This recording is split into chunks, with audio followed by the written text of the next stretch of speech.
شدیم ما دم خونیم همین حالا گفتیم یه بیت بزنیم بره بالا بعدم بدیم با داش مجید فیتا حالا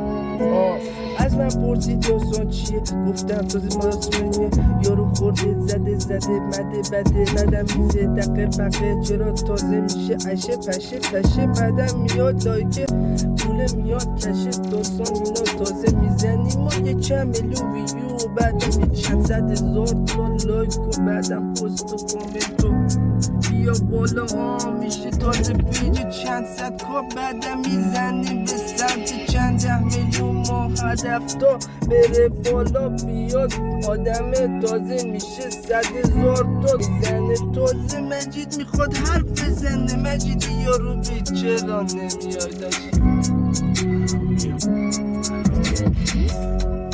چشم این جهان بنده گشودم گاهی وقتا آروم ریلکسم گاهی وقتا خون چشم خوشونم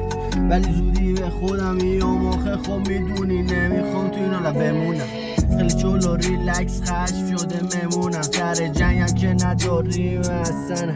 من تو به قوانین اصلا راستینم بگم من قاطی کلماتم زمین بیزیه نگرده نه تخت لاتیشو پر میکنم بیا اینجا میزنم شطرنجی باشی و چه تخته مردم لا حرفاشو فقرن دنیا شده روتین لامصب ماتریکس گرفت رفیقامو از من جاش پر کرد دنیای منظم این کار معکوسه مثل پلی بک لیمو این استا جواب نمیده خوب بس کن نیمو نکن روی کلماتم گیرو دشمه رو بزن مفهوم سه سجب کیکی استعاره شده اینو لفظه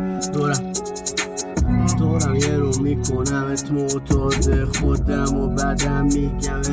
رسا اینجا به بعدشو میخودم هم بگم